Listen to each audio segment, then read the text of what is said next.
essa oficina tem esse objetivo, por isso que ela está sendo realizada pela ASP São Paulo e a ASP Brasil, porque nós temos que ver como é que é isso no Brasil, para contribuir com os conselhos, para que eles também compreendam tudo isso, né? Esse é o intuito. Ok, então nós vamos rapidamente agora ouvir as duas assistentes técnicas, você vai chamar a mesa. Então, eu vou chamar a assistente social Silvia Chuari e a psicóloga Mariana Garbinho de Oliveira, para contribuir com o debate. Depois é que nós vamos almoçar. Então, anota quem que vocês querem conversar. Você quer? Tudo bem. Então, vai. Então, você começa. Olha, boa tarde. Primeiro quero agradecer o convite. Antes de eu começar a falar do papel do assistente técnico, quero dizer que eu concordo, eu partilho com a Rita as minhas inquietações do papel do serviço social na área de família, que eu lamento a falta de participação do Conselho Regional de Serviço Social. Eu acho que a psicologia, aqui, pelo menos aqui em São Paulo, estou falando aqui de São Paulo, ela, há muitos anos atrás, ela já vem se preocupando com essas questões da família, não só como perito e assistente técnico, mas como a vara de família toda. Acho que hoje o psicólogo tem assim um destaque maior do que o assistente social na vara de família, ele é mais valorizado do que o assistente social, e concordo com a Rita que muita ou pouca gente usa o serviço do assistente social como assistente técnico, por conta das questões que a Beth levantou aqui e da qual eu partilho. Então, primeira coisa, antes de eu entrar no trabalho do assistente técnico, como é feito, eu gostaria de falar o seguinte. Aqui a gente vê lei do acompanhamento do assistente técnico e de um perito. Então, hoje, perito na área contábil e na área de engenharia, para ele fazer uma perícia, é no mínimo R$8.000 para cima. O perito que vai examinar um de Portinari, então não sei nem o nome do perito, mas ele é famoso aqui em São Paulo, ele vai analisar um Portinari, de Cavalcante, ele ganha R$55.000. O engenheiro, R$10.000, vive disso. E o assistente técnico da área também. Inclusive, tem escritórios de advocacia que um é o perito e o outro é o assistente técnico. Na outra ação, o assistente técnico vira perito. Então, por isso que eu acho que esses tópicos que a Beth levantou do mercado capitalista é extremamente sério, né? Porque, por exemplo, ela ganha 230, aqui o INSS pede uma perícia para você, paga 50, paga não sei o quê. Então, eu acho que é uma questão também que é uma das que me inquieta, como disse a Rita. A outra, que eu penso como assistente técnica, assim, eu acho que o assistente técnico, embora seja pouco, e assim, na área de psicologia ainda vejo uns 8 ou 10 trabalhando, mas aqui, na área de São Paulo, nós somos 3 ou 4 peritos, assistente técnico do serviço social, nós somos 4. Nós éramos em 5, uma foi para Paraíba, então ficamos em 4. Então, pouca gente trabalha nessa área, muito pouca gente é preparada para trabalhar nessa área, né? E eu vejo assim, quando você, agora eu vou entrar começa na área do assistente técnico? Quando você começa a trabalhar, sabe, me incomoda muito uma crítica que vem do perito, e eu já fui perita e também já sei, de que o assistente técnico tem que pôr tudo o que a parte quer, ou fazer tudo o que o advogado quer. Eu acho que isso depende muito do profissional. Como tem advogado ruim, como tem engenheiro ruim, também tem assistente social ruim e assistente social bom. Eu, por exemplo, eu me preocupo muito com o serviço social. E me preocupo muito com as questões do serviço social. E me preocupo mais ainda com as partes que chegam. Porque, geralmente, as partes não falam. Por isso que eu concordo com o doutor Tiago, quando ele disse que a mediação está vindo para quebrar uma conduta adversarial. Porque as partes conseguem falar, conseguem se expressar e tudo mais. Tudo que foi dito aqui, eu vou aproveitar e colocar na minha prática. Então, primeira coisa, quando eu começo a trabalhar, quem fez o encaminhamento? Porque às vezes o advogado pode ter um super nome, tá na televisão, tá na mídia, atendeu não sei quem, atendeu tal ator, mas isso não quer dizer que ele é um advogado que tenha consciência profissional e tudo. Porque se o advogado tem uma consciência e segue os princípios da advocacia, ele fala para o cliente dele que ele não vai fazer isso, que a lei não permite. Porque a pessoa vai procurar lá para você, por exemplo, eu sou uma mãe que estou lá brigando com meu marido. Eu vou procurar o assistente técnico para ele, o advogado, para fazer o que quer. Agora, se o profissional ele é responsável, ele não vai fazer o que ele quer, ele vai fazer o que ele pode. E ele vai discutir, conversar e fazer um trabalho que faz assistente técnico. Segundo mito é que a parte conta tudo para o assistente técnico. Não é verdade. Você tem que ser um perito.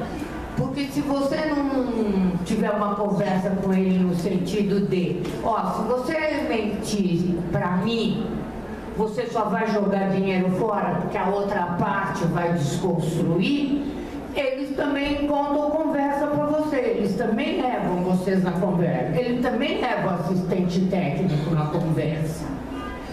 Pagamento. Pagamento, se você não fizer contrato, você não recebe.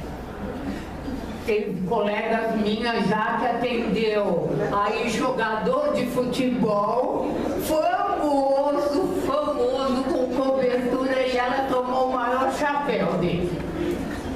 Então, agora vocês começam a ouvir o lado da gente, né?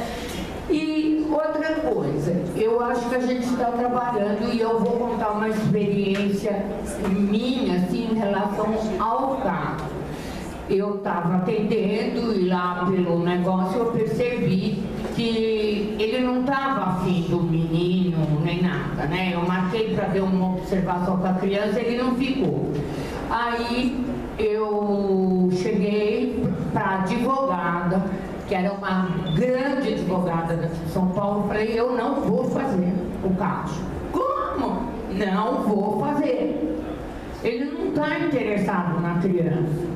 Ele está interessado em amolar a mulher, porque a mulher arrumou um cara que ganha 3 vezes mais do que ele, é 3 vezes mais simpático, e não vou. Aí a turma falou para mim, Silvia, você é louca, com esse nome que essa advogada tem, você está ferrada. Hoje eu sou assistente, hoje a advogada disse que eu sou assistente social do escritório dela. Eu nunca pensei que ela fosse me chamar de novo, também tem essa, né? Então eu acho que são várias situações, porque são pessoas, eu vou usar a expressão da Rita, que estão em situação de vulnerabilidade.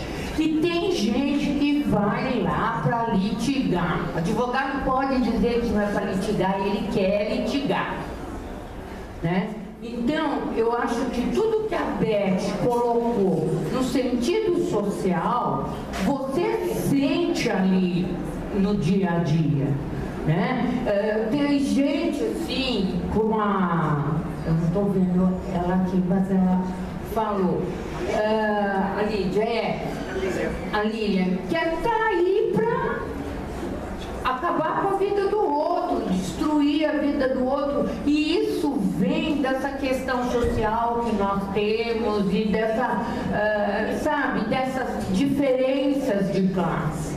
E por que o assistente técnico é tão pouco? Porque não é todo o pessoal que pode pagar um assistente técnico. É outra questão que eu nem vou entrar na teoria, porque a Beth já falou tudo que bate no meu trabalho, né? E outra coisa que eu vejo, né? Tem advogados que você pode fazer um acordo quando o caso está bem, mas ele fica porque ele quer ganhar o dinheiro dele. Agora, eu vejo que a gente, como assistentes técnicos, a gente, primeiro de tudo, a gente tem que ser assistente social, a gente tem que respeitar os nossos princípios, a nossa ética, e eu fico muito brava porque eu não estou assistente social, eu sou assistente social, quando se passa essa ideia, entendeu? De que o assistente técnico está lá para fazer o que a parte diz, o que a parte quer. Você pode muito bem fazer seu laudo, chegar para o advogado e falar, tá aqui, quer usar, usa, não quer, não usa e acabou. Sabe? E outra coisa que eu sinto, a gente precisa melhorar, tanto o assistente técnico como o assistente social, precisa, porque hoje em dia os advogados não dão valor nenhum pra gente enquanto carreira, porque a gente não estuda, e cada caso que a gente pega tem uma problemática. E a gente tem que estudar sim, tem que ir lá ver o que é aquele problema que aquela criança tem. E criança hoje em dia não é a criança de antigamente. Eu pego criança que imita colega minha, depois eu não dou risada na frente, mas quando eu saio, morro de rir. Tem criança que chega para mim e fala, pô, estou falando que eu quero ficar com a guarda, que eu quero ficar com meu pai. Por que o assistente social fica perguntando se eu vou ficar com a minha mãe, se eu vou ter guarda compartilhada? Sabe, a criança hoje, ela raciocina, ela pensa. Adolescente você não consegue dobrar de jeito nenhum, né? Então eu acho que a gente tem que cuidar sim, e a gente precisa estudar. Nos outros países, que eu também faço pesquisa e eu vejo, tem sim curso para perito, inclusive a nível de doutorado, para fazer um trabalho desses. Então, eu acho que é muito sério, porque muitas vezes a gente entra na conversa da parte e começa a atender os pais. E cai naquilo de quem tem razão, esquece do melhor interesse da criança. A gente está lá para fazer o melhor interesse da criança. Pai, mãe já tiveram a vida, vão fazer terapia, vão fazer sei lá o quê. Mas a gente não pode permitir que a criança passe os mesmos problemas que passou e que faça aquele círculo vicioso da família. E outra coisa que eu queria falar, assim, eu não vejo o acompanhamento, porque Porque, como já foi levantado aqui, imagine três assistentes sociais entrevistando uma criança. Alguém já pensou como é que essa criança ia ficar? Como que essa mãe ia ficar? Eu vejo quando o pessoal entra no João Mendes, olha para aquele corredor assim, está apavorado, não sabe onde vai, nunca passou por essa situação. Então, acho que são coisas que a gente tem que pensar, sim, como que essa família está se colocando, como é que vê. E outra coisa, não é o jurídico com a sentença que vai acabar o litígio. Tudo isso nós sabemos, né? São as próprias partes que têm que buscar uma solução para isso. Então, quando eu ouço dizer, o assistente técnico faz uma coisa, eu me sinto até assim mal e me sinto até assim, eu brinquei aqui com a Beth, falei, eu estou me sentindo assim a prostituta, porque pagou. Você não. Entendeu? Então não é assim. Você, antes de tudo, você tem que ser um assistente social e trabalhar como assistente social. E a hora que não der, tem que chegar e dizer, não dá, eu não faço isso, é contra o meu princípio, e levar o caso para outra instância, entendeu? E só para terminar, no fim, a gente acaba reproduzindo a cultura do judiciário. Porque os advogados das partes, tanto faz de um lado ou outro, fica, aquele juiz, viu? Ele não faz nada, aquele juiz não gosta disso, ele não aceita, ele não vai com a cara do meu escritório, ele não aceita porque a mulher fez um aborto, ou porque a mulher tem muito filho. Os advogados em relação ao juiz e ao colega dele. Nós somos em relação o perito em relação ao assistente técnico e o assistente técnico em relação ao perito. Então, por isso que eu acho que quando a gente discute aqui, a gente não pode deixar isso ir para uma questão adversarial, mas para uma questão maior, que é a relação social nas varas de família. Obrigada.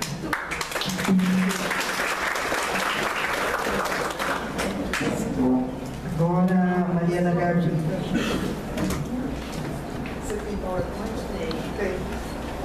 Gente, são 3, 4 PowerPoints só para me organizar, tá? A gente sair no horário, já deu aí. Já saiu, né? O que me propuseram agora? Alguém está operando o PowerPoint lá? A Graça está operando aqui. É lá. Graça ou Lourdinha está operando o PowerPoint? A Graça está chegando lá. Já tá salvo já. É o computador. Então, bom dia inteiro, né? Bom dia. Também não é boa tarde, porque a gente ainda não almoçou, mas bom dia inteiro. O meu convite está aqui, eu acho que eu apagar isso. Vou pegar minha memória aqui. O meu convite por estar aqui como assistente técnica, perita assistente técnica, psicóloga, vem de um evento que o Eduardo estava presente, que me viu questionando. A mesa era composta por Leila e Cláudia e mais alguém do CRP. E então acho que essa é a minha referência, sou psicóloga, estou atuando aí há mais de 15 anos e me vi nessa posição de assistente técnica.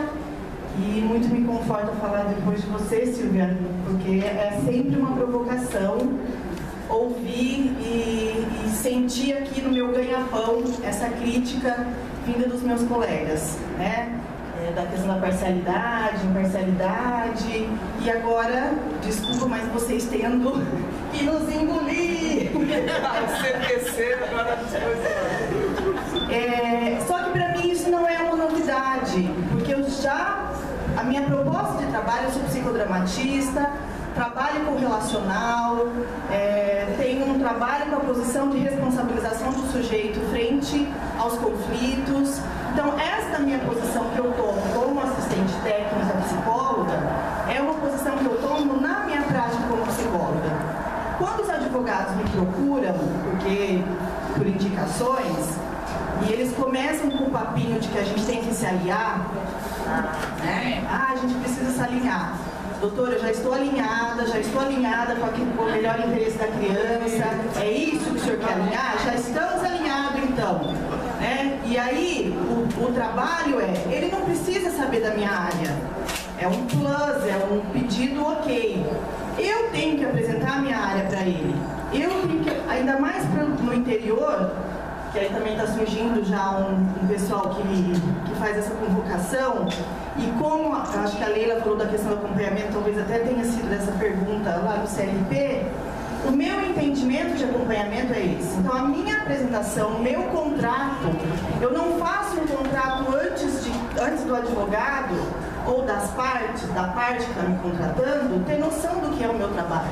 E a minha fala é essa: olha, vocês chegaram até mim pela qualidade do meu trabalho e eu preciso manter essa qualidade, porque se eu não manter a qualidade desse trabalho, não vai vir indicação como você veio. Então eu preciso da sua confiança. Quem indicou? Da onde está vindo essa indicação? Você confia nessa indicação?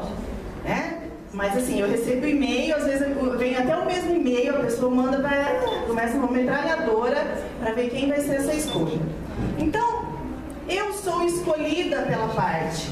Então, já que tem aí o assistente técnico de confiança da parte, eu usufruo, o próximo slide, eu usufruo desse meu vínculo de confiança para usar uma intervenção mais direta e pontual na busca da responsabilização da parte no conflito familiar que agora se faz jurídico, que está lá no judicial. Essa pessoa me escolheu, essa pessoa quis que eu trabalhasse para ela. E aí eu tenho algumas falas, eu escolhi na parte mais prática onde vai isso. Então, um contrato aqui de uma mãe que está no meu consultório e começa a falar dele, né? Do pai do filho. Ele é isso, ele é aquilo. E você nessa sua posição, e você nessa escolha dessa pessoa para ser o pai do seu filho, e a pessoa não consegue olhar para si e sempre o outro como o bode expiatório, né? Então, assim, na minha parcialidade como contratada da parte, mas na minha imparcialidade como psicóloga e alinhada ao maior interesse da criança, essa é uma intervenção que foi feita. Bom, se o pai do seu filho convence todo mundo, como você fala, que é um sedutor, que se vir aqui no consultório vai me convencer também, nós vamos começar a pensar como vai ser quando ele convencer a perita, o juiz, e você então perder a ação. Podemos começar a conversar daqui?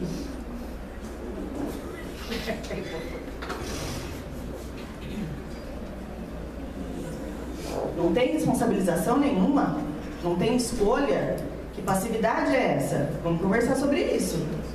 Eu estou numa outra posição, a gente vai perder a ação, é isso que você está me falando? Ele vai convencer o perito, ele vai convencer o juiz. Então, essa minha confiança aí, o assistente técnico sendo confiante da parte, eu sinto essa liberdade. Ok? Próximo slide. E aí, eu vou pontuar então aqui a questão da parcialidade e imparcialidade. A gente tem uma diferença da parcialidade e imparcialidade no direito e na psicologia. Eu sou psicóloga. Quando ele me contrata dentro das minhas particularidades enquanto psicóloga, dentro da minha liberdade técnica, ok? Essa parcialidade do assistente técnico, então, para mim não é defender o ponto de vista daquele que me contrata. Assistente técnico parcial é porque eu só tenho acesso a uma parte. É isso que me faz ser parcial. Eu não tenho acesso a outra parte, mesmo que se eu quiser que a outra parte venha no meu consultório, ele não vai vir, ele não vai me dar dados. Por isso a gente tem o perito. Então, a posição de perito imparcial, a posição do perito que é escolhido pelo juiz, que é da confiança do tribunal, para mim é muito respeitado, gente. E eu faço, eu tento fazer esse tipo de trabalho. Então, por exemplo, eu tenho lá a ligação, acabei de passar, acabou de terminar a minha primeira entrevista com o perito. Nossa, doutora, ela tem uma cara de bruxa. E o que será que ela achou da sua cara? Porque é isso que a gente tem que se preocupar, né? É você que está sendo avaliado. Tá? Então, intervenção, gente. Posição do sujeito. Qual que é a sua posição frente a isso? Tá? Então, eu entendo unicamente que eu sou parcial, porque eu tenho apenas contato com uma parte. Tá? É porque eu tenho pagamento, essa pessoa me contratou, eu ganho muito bem, cobro pelo meu trabalho, porque eu tenho que me disponibilizar, inclusive, a hora que aparece lá o laudo, eu tenho que ter 5 dias, eu tenho que quase cancelar minha semana para fazer meu trabalho. Eu não tive o mês, eu não tive mais um pouquinho para escrever o laudo, eu tenho de 5 a 10 dias no máximo. Eu tenho que ganhar para isso. Tá? Então, esse é meu entendimento da minha parcialidade aqui. Próximo. Eduardo, mais alguém? Foi. Já passou. Já passou. O perito deve assegurar, então isso que a gente já viu aqui, a questão do acompanhamento. Aí eu escuto, né? Então, acompanhamento, eu entendo que o meu acompanhamento não é físico, o meu acompanhamento é por e-mail, telefone, reunião técnica que o CFP coloca na resolução 008 de 2010. Nos contatos telefônicos, que é o inicial, tá? Então aí eu tenho por exemplo, eu trouxe um que não foi colaborativo. Estando em São Paulo, atuando em São Paulo, é muito prazeroso ter peritos no nível que a gente tem na cidade de São Paulo, para poder fazer esse trabalho colaborativo, que eu chamo de colaborativo. Lá no CRP, no dia Sônia, falou de esse vídeo é gravado, tá, gente? Tem acesso lá no CRP, o CRP São Paulo, é de outubro do ano passado. A Sônia fez uma fala de um trabalho nosso que foi colaborativo, mas tem algumas peritas que não. Então, eu peguei, por exemplo, essa aqui, que inclusive eu acho que é uma do Uber já, tá? Já é Uber. Eu acho que é Uber, perito Uber já. Já é perito. Tá? Então eu faço contato, porque deixa eu ver se eu falo. É de um fórum que tem aí um banco de peritos. Um banco de peritos, porque o pessoal tem poucos profissionais e não precisa fazer adlock, então vai pelo Uber. Aí eu ligo e a perita me fala assim: não faço reuniões, vou me apresentar, oi, sou Mariana, assistente técnica da parte tal, gostaria de apresentar o meu trabalho, falar que eu não atendo a criança enquanto você não vira essa criança, porque ela já passou por vários lugares. Então vou contando com um pouquinho, aí eu recebo essa fala: não faço reuniões técnicas para não contaminar os meus dados. Virei bactéria nesse momento. Não vou contaminar os meus dados. Aí vem a fala aqui, né? Gente, se a pessoa vai escutar uma parte, vai escutar outra parte, ela não tem estrutura para não se deixar contaminar pela fala da mãe, pela fala do pai, da avó, da babá. Por que ela não pode se reunir com uma colega de trabalho? Mas tudo bem, vamos respeitar, porque no final de contas a gente não quer entrar em litígio com a colega. Que nesse momento, para mim, acaba entrando aí numa posição de juiz, sei lá o quê. Enfim, vamos lá. Após a mesma Uber, tá? Após o primeiro... Adorei, viu? Já vou usar. Já estou usando. Após o primeiro contato com o meu cliente, recebo o seguinte e-mail: necessito de uma reunião para falar sobre o seu cliente. Antes não podia fazer a reunião, agora precisa de uma reunião. Tá? Ok. Após o primeiro contato com a criança, novo e-mail. É uma disputa de guarda, com suspeita de abuso. Aí está escrito no e-mail: gostaria de pedir que você me ajudasse. Apagar a luz, não. Alguém acendeu a luz, eu preciso apagar. Gostaria que você me ajudasse. A criança não entra na sala de avaliação comigo. É Uber, né? Então, eu de fora, né? Olhando para isso e tendo que respira, tá? Tem processo ainda pela frente, tá? Tem se feito bastante teste, eu já pedi o protocolo, parece que não, mas disse que vai fazer uma reunião técnica no final, porque nós temos um assistente técnico do outro lado também, na outra parte, tá? Mas é uma situação bem complicada, então assim, não é só pensar que eu, que sou assistente técnica, não estou no sistema, no tribunal, não sou funcionária pública, eu não entendo o maior interesse da criança, a questão da parcialidade, imparcialidade, e me colocar nessa questão de não entender os atributos, as especificidades dessa relação com a justiça. Tem mais uma pérola aí de uberianos, né? Pedir para a parte documento da escola. Gente, você liga para a escola, se você é um perito, você liga direto para a escola, você já faz o contato. Você não, olha que você pede para a parte trazer o documento da escola. Né? E aí você assistindo. Né? Então tá, então vamos ver, vamos acompanhar e vamos esperar essa reunião para conhecer aí o que tem de pensamento, se já no final da avaliação já pode ser contaminada. Questão do CEVAT, né? Teve uma intervenção também em relação ao CEVAT, que a parte reclama que a outra está vindo filmar. Ah não, mas isso aí é saudade, né? Mas a pessoa sabe que tem dois lados, né? Que o CEVAT já tem dois lados para isso não acontecer. Como que a perita pode falar que a família do outro lado veio filmar porque está com saudade? Né? Então, questões do dia a dia. Tá? Aí, uma fala desse acompanhamento, né? Explicando aí, eu coloquei doutor, eu estou numa fala com um advogado aqui, né? Doutor, o acompanhamento do trabalho pericial da psicologia tem particularidade. O acompanhamento não é físico, presencial, ele é rezado com trocas, meios, isso que eu já falei para vocês. No entanto, nesta situação, a maioria entende, a gente fala da resolução, fala das rachaduras, da parte do engenheiro. Se o prédio for cair, eu vou falar que o prédio vai cair, se ele não quiser usar a peça, que ele não use o trabalho, mas eu vou falar que o prédio vai cair, tá?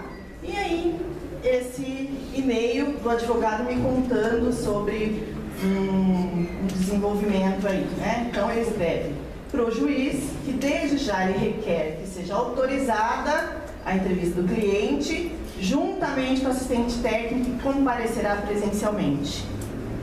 Então, eu estou nesse momento, eu não sei contar para vocês o desdobramento disso, mas eu e a perita a gente pode entrar num dilema profissional. Se o juiz determinar que sim, que nós vamos estar juntas na entrevista de maneira presencial, e aí?